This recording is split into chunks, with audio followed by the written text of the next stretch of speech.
Corcoran Sunshine developed CS Talks to offer a new perspective on development. It is my pleasure to introduce you to our panel. Right to my left is Carol Willis, who is going to be our moderator today. Carol is an adjunct associate professor of architecture at Columbia Graduate School of Architecture, Planning, and Preservation since 1989, and is an architecture and urban historian specializing in the history of American cities. She is founder, director, and curator of the Skyscraper Museum in Battery Park City and won the AIA Book Award for her book, Form Follows Finance, Skyscrapers and Skylines in New York and Chicago. And if she looks familiar to you, it may be that you've seen her on the History Channel or PBS, NPR, or BBC. And next to her, we have Paul Whalen. And Paul is a partner at Robert A.M. Stern Architects and has led some of the firm's most prominent multifamily residential properties, including Celebration, Florida. And that is a town entirely built from ground up. He's chairman of the board of the Sir John Soane Museum Foundation and a board member of the New York chapter and Congress for New Urbanism. And then we have Sergeant Gardner, affectionately known to many as Sarge. And he is also a partner at RAMSA with an interdisciplinary background in landscape, urban design, and architecture, including the Yards, which is a riverfront neighborhood on the grounds of the Washington Navy Yard Annex, Aris, a LEED Gold development in the Yards, and the Alexander, a mixed-use infill tower in Philadelphia.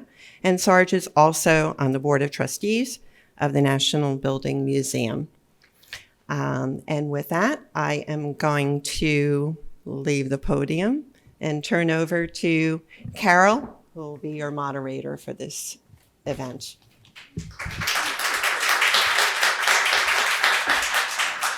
Thank you so much, and thank you all for being here today. The run of the program, I think, is for us to chat a little bit, but then for Paul and Sarge to do a bit of a presentation about their overall context of the history of this neighborhood, of the architectural tradition in which this building fits. And so we thought, because we had a pre-call last week or so, where basically we just sat back and reminisced about our experience in this neighborhood, that would be a good way to start. We have our roots all at Columbia. The Upper West Side has many educational institutions, and so many of the schools that are in this neighborhood, I won't name them all, but have alumni who extend around the world, but have a great nostalgia for coming back to the Upper West Side. At the same time, Upper West Side is it's a big place, but yet it's the kind of one generic name that refers to everything from Morningside Heights in Columbia all the way down to 72nd Street or so. My family actually moved to the West Side in 1974 from the Upper East Side. And again, it was quite a dangerous place when we moved here. But one of the really wonderful, iconic sort of memories in my mind of that period for me, my stepfather and I, on Saturdays when I was in the city, we would walk from Central Park West over to Broadway. And we would walk from the 90s down to Fairway, when Fairway was first established, when it was, a pioneer. And what's important about that? To me, what's important about that is this project sits on one of the most important north-south boulevards of New York, Broadway. And it is a vital retail corridor of constantly changing characteristic. And it's interesting, as it travels through Columbia University, there are a lot of institutional buildings in the stretch of Columbia University. But then, as it comes by Claremont Hall, it then, again, smaller restaurants reappear. And I'm really excited for how those linkages, the linkages of Manhattan, are strengthening. And to our north at 125th Street, we have a natural, important infrastructure, which is the subway. It is so easy from this neighborhood to get to all different parts of the city. And I'm also really fortunate. My mother studied at Columbia, and my son is now at Columbia. And so when I come to troubleshoot issues about the building on a fairly regular basis, I also have the chance to be with him. And so the last point that I would make is this building is so special because of its context. And because that academic, both as an intellectual context, but also as an architectural context. And we'll talk more about that. We start with this image, which illustrates how our building, again, draws very specific character from this neighborhood, and then specifically from this immediate site, which I'll remind everyone is Union Theological. And Union Theological is this amazing one-block context of Gothic Revival buildings that have a very, a beautiful masonry character detailed in a very specific and elegant way. But then again, this image shows how our building, joining Riverside Church, will be a new vertical marker for really the highest point in Manhattan, Morningside Heights. A key concept with this project is the institution that it sits within, and then that's Union Theological. This building will actually is critical actually in keeping Union Theological in this location. Union Theological had a very large sort of deferred maintenance bill and was at this point of decision, can we stay in New York? And really the only way that they could stay in New York was to gain some value from developing this tower. And one other really important aspect of this tower, and we'll illustrate this to you, is that we're actually bringing faculty back to the campus. So this campus will not shut down at 8 o'clock. It will continue to live 24/7. And for us, that's really what a real city is. It's that vibrancy all around the clock.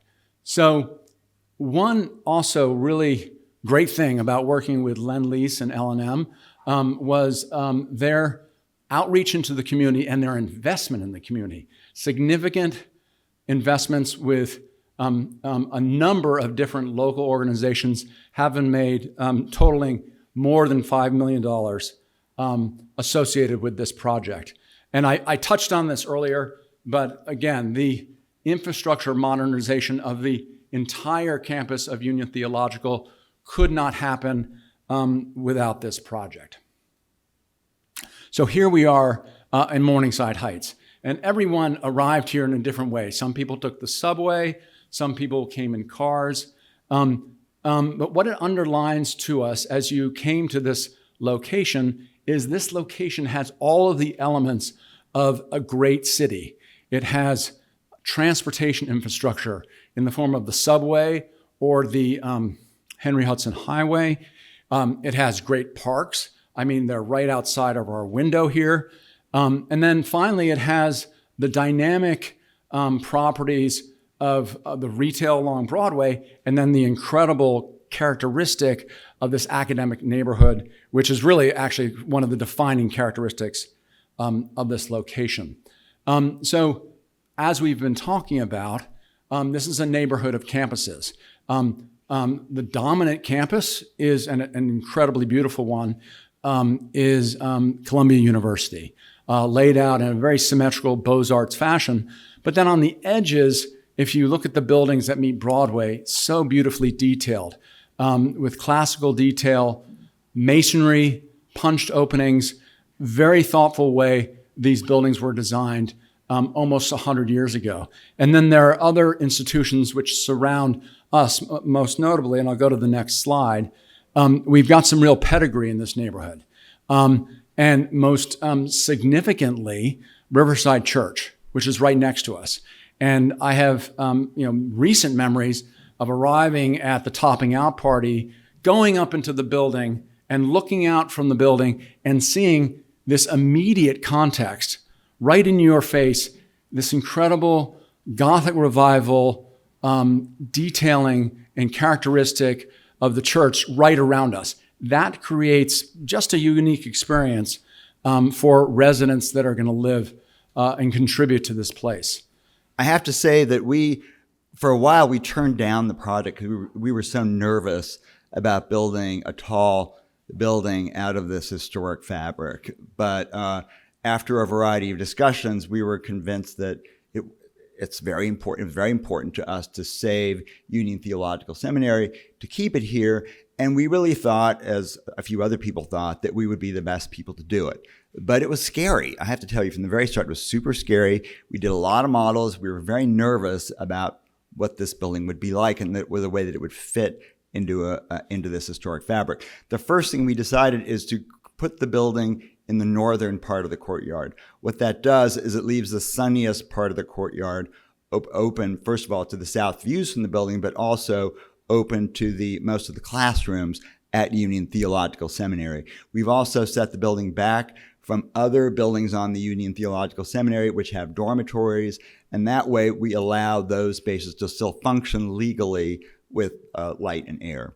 And then we located the building in the only place, the most likely place where we could have access to the street on Claremont. And that's why you see the building pushed to the north and pushed a bit to the west. So, and here you see an image of the adjacent landmarks, but you also start to see how the tower steps up in the way that Sarge described it. Of course, we have Grant's tomb, but the most important tall icon next to us is the Riverside Church Tower. One of the things that we learned many years ago as we designed 30 Park Place, which is right next to the Woolworth building, is that the worst thing to do when building next to an icon is to be at the same height that it is. So those are some of the views. And then back to this overall image. I love that on the left we see how the building sits into the Upper West Side. Central Park is down there. It was very important. We've done some very expensive buildings on Central Park South. We wanted to make sure that those expensive apartments had something nice to look at up here. I think we got that. We raised their values.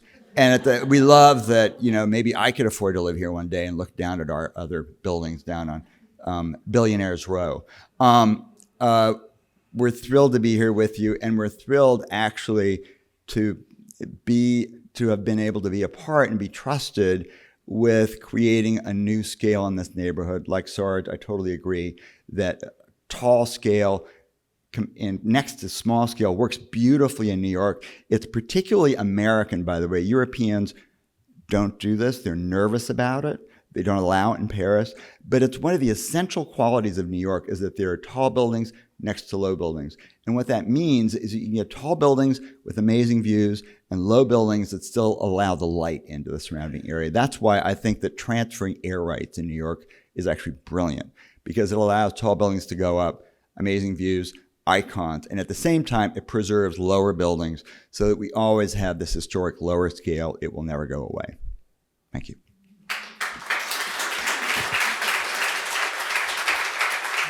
I think it's interesting to be here today on the day after the election, because the time for spinning things is over and the time for analysis is here, right? To really understand why things happen. And politics is the art of the possible, as Bismarck said.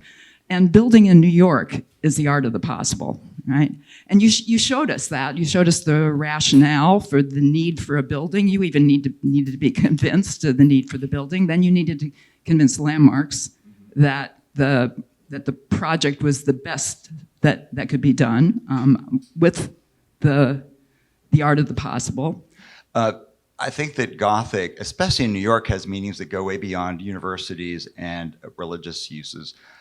There's the Woolworth building, which is, of course, it's a commerce. It's an office building that's a Gothic building, so there's that. But also, there are a good number of great pre-war apartment buildings in New York that are Gothic styled, and in particular Venetian Gothic for whatever reason. It's kind of popular.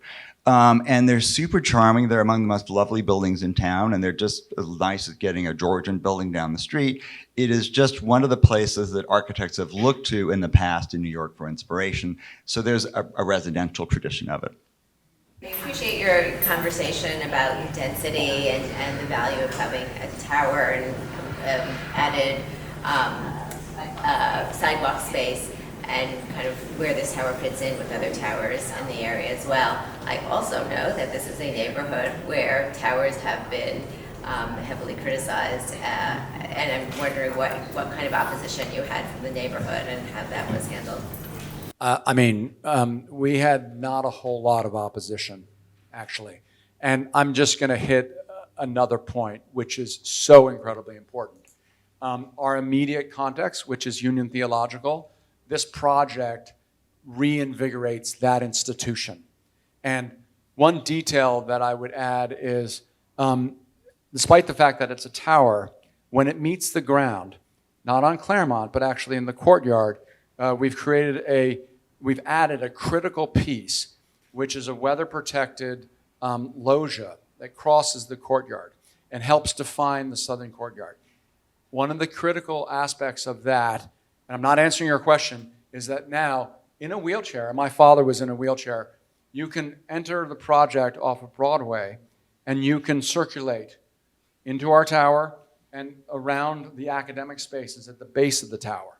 So yes, we've added a tower, but we've done it in such a marvelous way that at the base, we've woven uses together and we've corrected problems that existed. And so I just can't wait for it to open, because I want to see how the residences work, but then also how there are going to be 29 faculty apartments in this building. And that is bringing, really important people back to this site. And it could not happen without a tower. So there you go. That's the trade-off. That's the benefit. I would add to that I think that based on the renderings, it was probably very difficult, even though the renderings are quite fetching and all that, maybe difficult for people to understand what the building would really look like. And I have to say, I have 2 or 3 friends up here who I haven't heard from in a while who reached out to me to compliment me in our office on the way that the building looks. And they said that they were really worried about the way it was going to look, but they congratulated us on how much it fits in, and they're very happy with it. Maybe the people that hate it aren't calling me, but just to let you know.